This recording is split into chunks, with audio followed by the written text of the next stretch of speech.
the February podcast 2024 with MPP Independent Bobbi and Brady. I'm going to ask my first question before I even let you talk today. I'm going to say two words and you can only say one word back. It's a little game we're going to play. You ready? This is going to be hard. Service Ontario. In one word. Scandal. All right, so we're going to go down that road first. Here we go. Yeah. Watching all this unfold and understanding that it's going to corporations, it's leaving the individual Service Ontario sites. My big question is, why the hell doesn't it go to small businesses and help them in their communities? Yeah, that's a good question. And it's the one, Dave, that I've been asking for the past few weeks. I've had small businesses say to me, "Hey, Bobbi, and I would love to have that extra foot traffic in my business." And I can't agree with them more. And, it was pointed out to me, the mayor had a good idea that why don't we put it in municipal buildings? Well, sure, that might be good, convenience wise for the municipality and for people, but that still doesn't increase foot traffic for a small business who might give back to the community through sports, through events, festivals.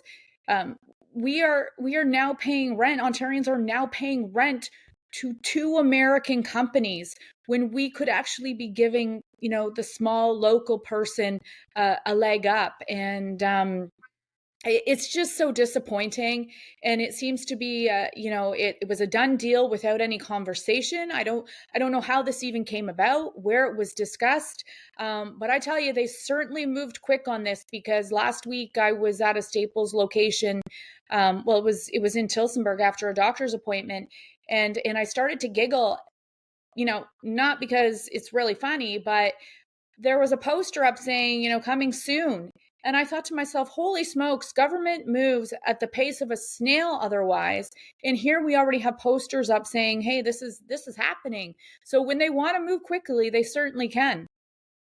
How long before those two corporations also have Service Ontario and can sell liquor? I mean, it Right. seems like we're going down a road here. Mm-hmm. I know I don't want to get too distracted, but I read your piece talking Mm-hmm. about when liquor's going into beer is going into small corner stores, Yep. 2026, and I liked your perspective on that, and I'm going to get you to share it. But I have two questions. One was, um, federal government collected, along with provinces, in 2021, $15 billion. I don't see any of that going back to addictions, not enough of it anyway. That kind of bugs me.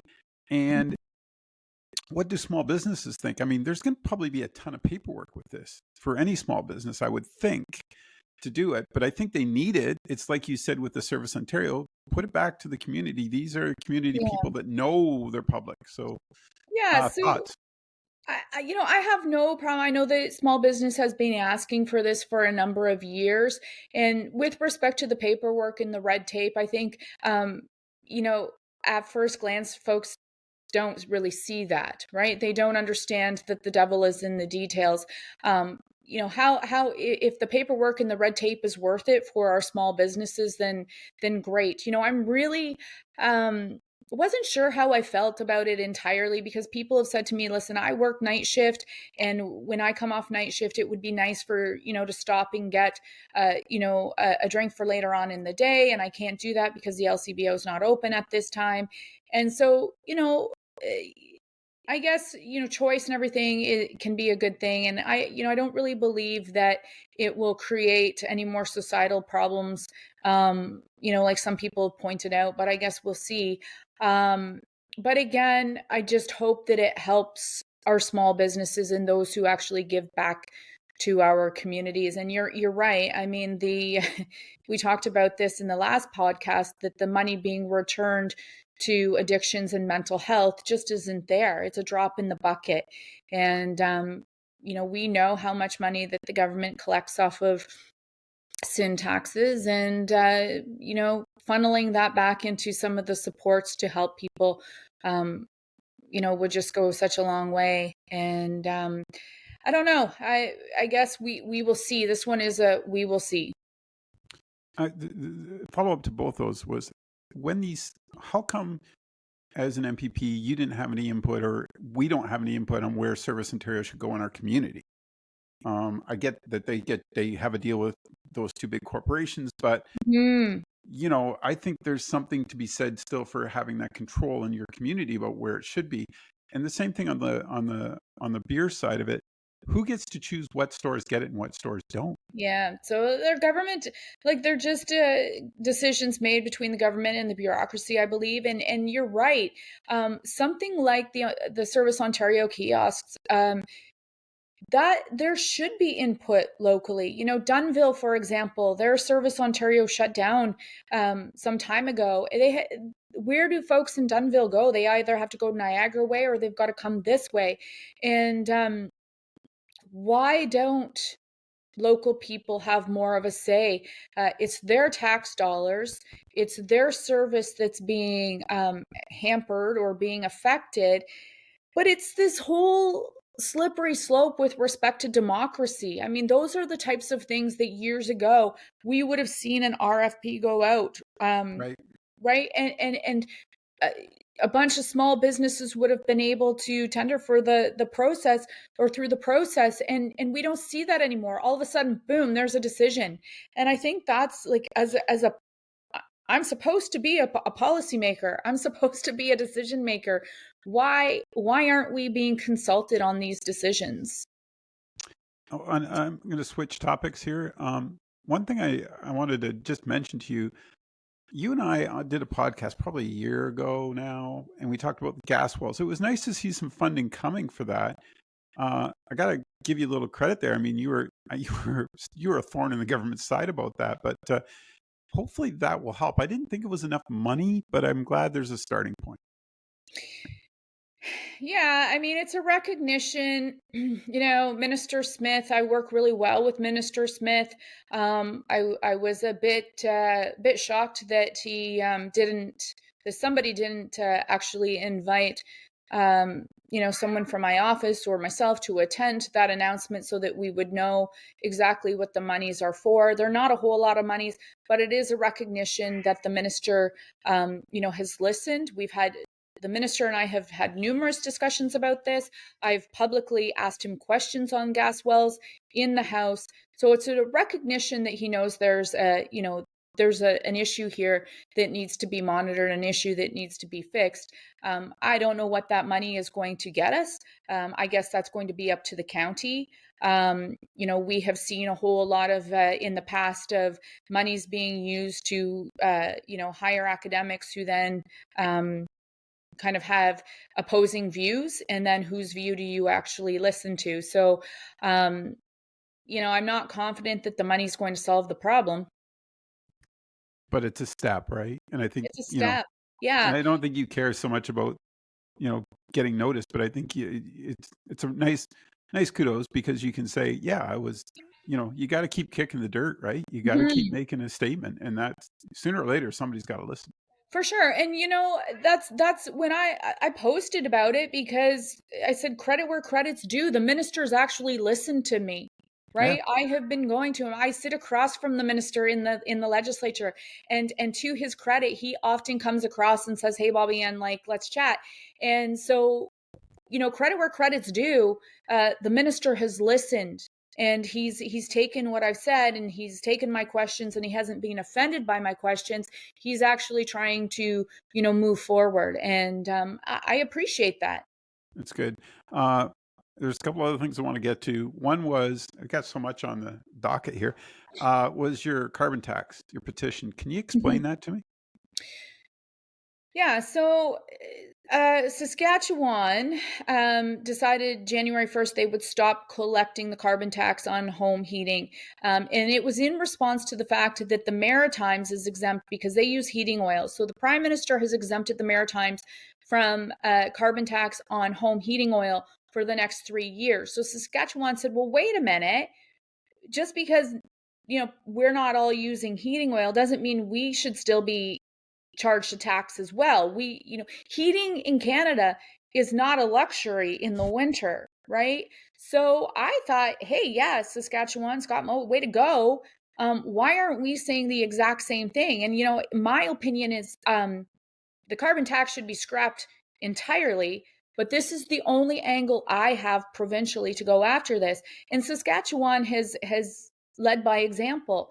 And I think that if a lot of the other provinces joined Saskatchewan and said, we're going to do the exact same thing, we're going to say no to Justin Trudeau, he'd have no choice but to back down on collecting carbon tax on home heating, right? So I know that we are set up differently here in Ontario than we are in Saskatchewan, but I've done my research and I've seen what other economists have said and experts in this field, and they've said it's not impossible. It's not impossible for Ontario to do it. So, somebody has said to me, "Well, I don't know if we can." I said, "That's not up to me." I said, "Doug Ford has access to the top bureaucrats. He has access to all of these people who should be saying, if they can't do it, you know what, Ontario taxpayer, this is why we can't do it." And nobody has said that. I got you. I understand. And I'm fired up now, Dave. I think too with the carbon tax, it's not. I mean, I should check the government websites, but it's not explained very well. We're paying tax, and I don't understand where the money's going. It says Mm, carbon tax. Okay, where are you putting the money? How are we using this to reduce our footprint? Explain it mhm. to me. And to the average guy, right? We just see another tax coming, It's a tax upon a tax, and right? the average taxpayer sees it as a tax grab. I've only had a few people, when I posted that petition, a few people who said, "Oh no, we have to do this." Well, it's fine to try, to appear to be environmentally friendly and all of these things, but if you can't afford it, what's the point? I mean, we have so many people right now. I was in the thrift shop in Dunnville 2 days ago, and a woman said, I know so many seniors right now who are choosing between heating and eating. Hmm. Oh my gosh, right? They can't afford life anymore. And I hear it every single day. People are really struggling. So you add the carbon tax. The carbon tax is making everything more expensive. I don't know if you saw my post a few weeks ago. A pound of butter. Yeah, I've seen that one. Yeah, I don't know, what was it? $8. Eight You said bucks, eight seven something. ninety nine. Yeah, Like, who the heck is buying a pound of butter for seven? And so people were people were then sending me like posting pictures of the butter in the store that they were stopping in, and it would be $5 or it'd be like, 6.99 or whatever. And I'm thinking to myself, can someone, Galen Weston, please pop in on my Facebook page and explain to me why a pound of butter from one company to another, or from one grocery store to another, there's such a discrepancy in the price, right? But you, when you are paying $8 for a pound of butter, and the thing that really caught me there is that the sign above it said everyday essentials. So we had a conversation around the dinner table that night, the kids and I said, my goodness, what slick marketing that is. And my 18-year-old says, yeah, it's almost like they're telling you you need to buy it because it's an everyday essential at $8 a pound. And I said, nobody should be buying butter at $8 a pound. Like, which leads me to my next question. $8 a pound. Feds didn't drop the interest rate. I know that's not your territory, but it mhm, didn't drop. They're calling for a couple scheduled this year, and I agree with you. Folks are struggling mhm. everywhere. It's And I not think just in Ontario. It's it's this going to whole get country. worse. It's Yeah. going to get worse, and we're starting to actually see my column that was released yesterday. My opening and my closing went something to the effect of, some of these issues are very delicate, and some people are offended when you start talking about some of the issues that are compounding what is happening in this province, what is happening in this country. But just because they're delicate doesn't mean we should continue to ignore them. And, I'm heartened by the fact that over the past few weeks, there have been stories on the botched immigration, on the botched foreign student um, programs, because it is the truth. And while it's delicate, and it's no reflection on the people who are coming here to Canada or to Ontario for a better life, that we can't service them. We can't service who is here. So why are we continuing to bring people in so that, we have students living in squalor? We've seen the stories the past few weeks out of Toronto. Mayor Patrick Brown from Brampton has spoken out against it. We now have, college and university presidents yelling and screaming, saying, well, you can't take away our foreign students. Of course not, because you've been charging them triple, or charging them way more than you charge, students locally or Canadian students. That's your business model. I get it, but you're going to have to find a way because you don't have housing for these people and we're in chaos. But so those delicate conversations have been neglected for so long because people are afraid to be labeled when they talk about it. I was labeled last week at Roma and for talking about these things. So they're afraid of being labeled, so they don't talk about it. Well, the lack of conversation has created an absolute disaster in this country. When you said about university too, one of the things, it's not off topic, but the cost for a Canadian kid to go to university today is astronomical. Like, as a parent with a daughter that went, wow, our debt load to help her was incredible. I'm aware. 4 years university. Yeah. So I think there's more to this problem. You know what I mean? Like there's another side with the foreign students, like you said, paying triple, but even our own kids can't afford it. And a lot of a statistic, and I don't have it. I wish I did. I should have brought it to this meeting. Was less and less kids are turning to universities. Canadian kids are going, nope, not for me. I don't want that debt load. I'll go do something else. So again, I think universities are kind of shooting themselves in the foot a little bit here. So, there's got to be, down the road, there's got to be a different system that comes into play a little bit more. Well, I think a different system, or they're going to have to start making some really tough decisions, right? Yeah. We say to our healthcare partners all the time, I meet with my hospitals all the time, and I know what government tells our hospitals. You got to find savings. You got to do this, that, and the other. I'm not sure that I have ever heard a university, the government tell universities, you better find savings. That's a good point. You mentioned Roma. Tell me something positive that came out of Roma for you. Make me optimistic again. I'm getting to be this grumpy old guy now, and I need to be optimistic once in a while. Tell me something good. I think the best story out of Roma for me, it's kind of a simple thing, but our mayor of Haldimand County, she wanted to bring something up with respect to an official plan matter for Haldimand County. I won't divulge too many details, but it's something that we've been working closely on. And anyway, they didn't have a meeting set. They didn't get a meeting with the minister on this particular issue at Roma. And to her credit, Mayor Bentley stood outside the meeting room where Minister Calandra, the Minister of Municipal Affairs and Housing, was meeting all day. And she got his ear for 5 seconds, and he agreed to have an impromptu meeting with us. And it was a 5-minute meeting. Okay. And most of these meetings are 15 minutes. And I think we accomplished more in that 5 minutes. He was gracious. He seemed to be very honest about why the issue was kind of stalled. There were some very top bureaucrats in that meeting who also, committed to making sure that we move forward. It was probably the best 5 minutes of Roma for us. It just seemed to be productive and efficient. And I can't say that about all the other meetings. And we should tell the folks, it's a Rural Ontario Municipal Association conference you guys were at last week, I think. Yeah. And it's an opportunity to sort of talk to all these cabinet ministers and their staffs about what's going on in your areas, correct? Correct. And I have to be careful. We just did this back in, I think, August. We had AMO. So AMO is everyone. It includes urban and rural. And there were a lot of urban folks. Roma was held in Toronto. That's not rural. Anyway, I'll just leave it at that. Well, I'm glad there was something good out of it. I got to be honest with you. I'm glad to hear that. Also, I got one more thing and I want to bug you about, because this information came to me that you did an interview recently for a book. Is this true?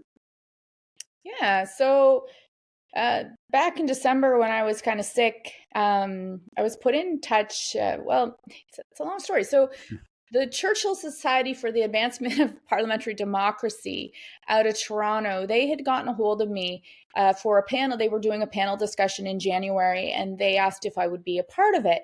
And I said, of course. And any conversation on defending and protecting democracy, I want to be a part of. And so I agreed to do it. And so they were very upfront with me. They said, we didn't know to have you on the panel until we were talking to Alex Marland. And Alex Marland is a professor at Acadia, and he's also an author of some books. And so Alex Marland had said to the Churchill Society, well, if you are doing a panel discussion on defending democracy, then you have to invite Bobbi and Brady. The Churchill Society said, who's Bobbi Ann Brady? And Alex Marland says, oh my goodness, let me fill you in. So Alex Marland, I got to meet Alex at the panel discussion a few weeks ago in Toronto on a very snowy night. And it was great, but he's penned, I've got the book here. It's called Whipped, Party Discipline in Canada. And if anyone wants to know why we are in such bad shape, and what their politicians actually represent, you need to read Whipped, because it is lived experience. It's not Alex Marland's academic opinion. He actually goes out and interviews everyone and talks to everyone and gets quotes. And I'm reading this, like, you can see I've got like notes everywhere. I've studied this book, and every time I read something, I'm like, oh my goodness, yes, yes, yes, right. And anyway, so Alex is working on another piece, and he's interviewed me, and so I will be in that next book. Edition. Is it the?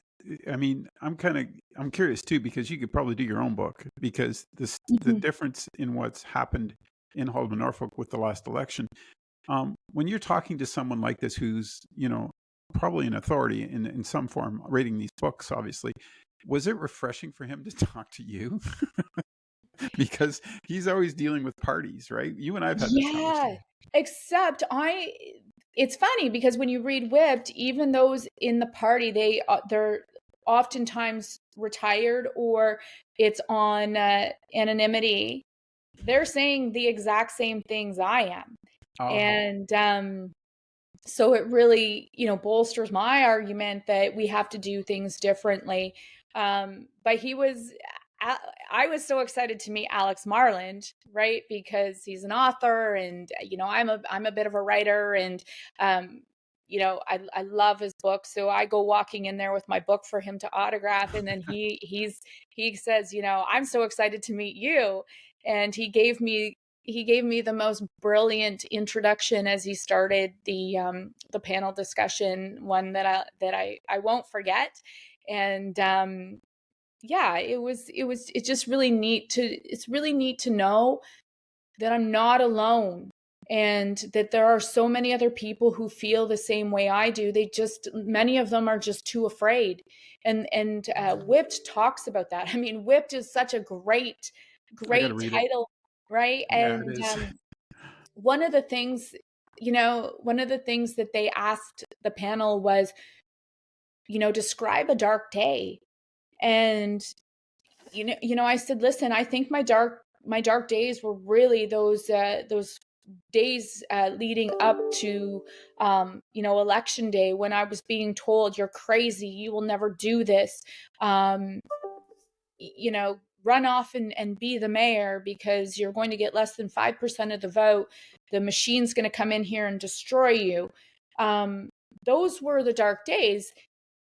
I think every day since then has been pretty bright for me, and I think that the reason is because I have an army of people behind me who actually believe in what we're doing, what we're trying to accomplish.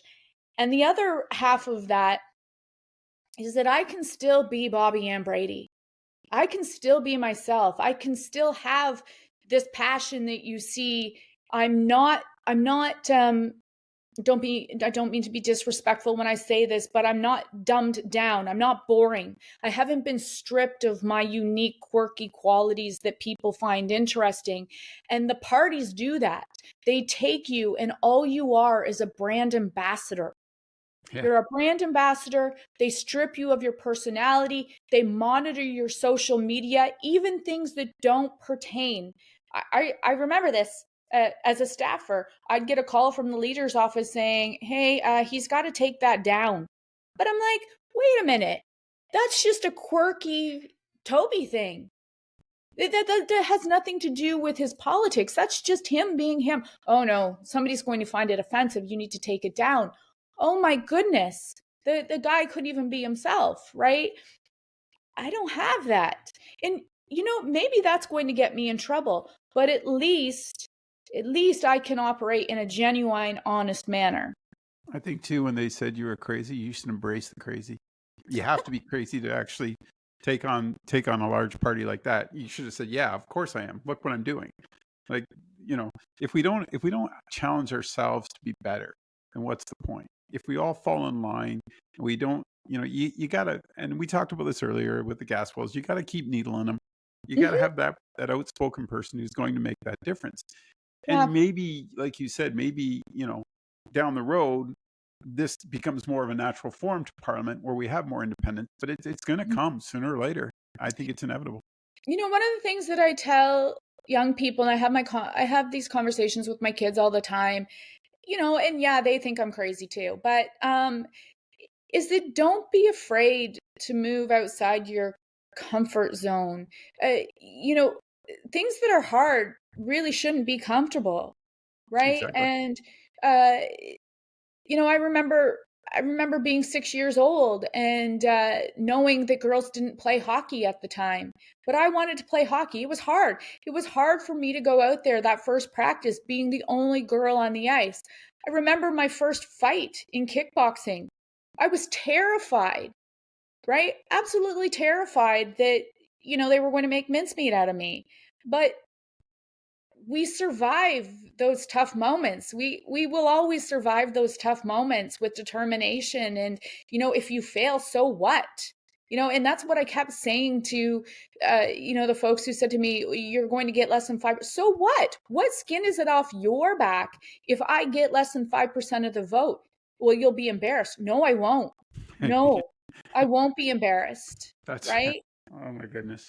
It's so I guess my PSA here is that young people, don't be afraid to go outside your comfort zone. It's where the best things can happen. I think the other part that we've forgotten is democracy needs to keep evolving. Mhm. You know what I mean? With if we stand pat, it's not going Yeah. to work. So that evolution is inevitable. Yep. It's looking at how it's evolving and putting it in the proper context, because some of the things that are going on today are not in the proper context. And it's No. what you talked about earlier. So, it's boy, you and I get on these. I mean, folks probably go, "Oh my God, there they go again," right? But it's important that you have these discussions because it's all these things we talked about today. Like when I read your columns this month, there was some things I was not aware of, and I'm like, Mhm. wait a minute, you know what I mean? Mhm. And you got to be able to question it to move forward with it, because then I understand basically what you're going through in Parliament, what Doug Ford's trying to do, and how anything that's in opposition is trying Yeah. to stand up to this machine right now, and it's not easy. No, and we can, like, do I think that we need to scrap the party system? No, I think we need a party system, but I think we need to question it. And that's what we've done here in Haldeman Norfolk. We've questioned that party system. And I think that questioning is what is going to lead us back to what is best for the grassroots. Nobody asks, like, going back to the Service Ontario kiosk situation, nobody asked the grassroots. Nobody asked the taxpayer. And remember, I say this all the time, there's only one taxpayer. Whether it's a municipal decision, a provincial decision, a federal decision, it's all coming out of your pocket. There's only one taxpayer. So, you should have a say. And when I started in politics, 24, 25 years ago, I have lost count. Um, there was that say.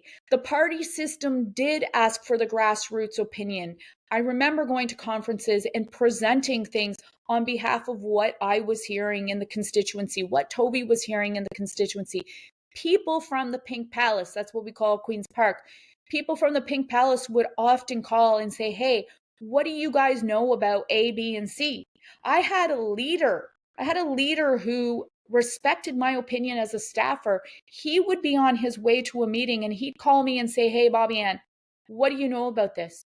Those calls dried up about 10, 12 years ago. Yep. And I'd say to Toby, nobody calls anymore. Nobody wants to know what the local opinion is. All the decisions were being made by the top, and there's no way, nobody can convince me that somebody in Toronto knows what's good for Dave, Bobbi Ann, and all of Haldeman Norfolk. 100%. I agree. Folks, I got to let her go. It's been a half an hour. I keep her way too long. I make her rant. I get her upset. And then I say, see ya. I'm not very You're nice. so passionate. Well, it's exactly it, because I think you just know people. And like you said earlier, we were talking about heating expenses and choosing between food and heat. And it gets back to that grassroots. And I think that's kind of where it's going to come back. I mean, when other areas decide to put the representative in place that represents them, not a party, then we're going to get somewhere again. I think. My opinion. Yeah. Everybody else has their own. Yeah. Not going to argue. I'm telling you, folks, I pick up this book, Whipped, and it's extremely like, it's bang on, and it's everything that I have been saying. And it'll really give you insight into, if you're not from Haldeman Norfolk, it'll give you insight into what your representatives are being put through. Exactly. All right. I'm going to go dig up some more stuff to get you pissed off next month, okay? You try. You try. Take care. Have fun in the house, and we'll talk soon. Oh, hey, I'm on my way to Michigan Monday. Okay. All right. She's on her way to Michigan. Yep. So that's what I'm looking forward to. My third little U.S. Canada little mission here. One of 3 Ontario politicians headed to Lansing, Michigan, for a few days next week to discuss some I guess issues that affect us both. So I'm looking very forward to that. So there's something for the next time. All right. Stay out of trouble. Have fun. You bet. Thanks, Dave.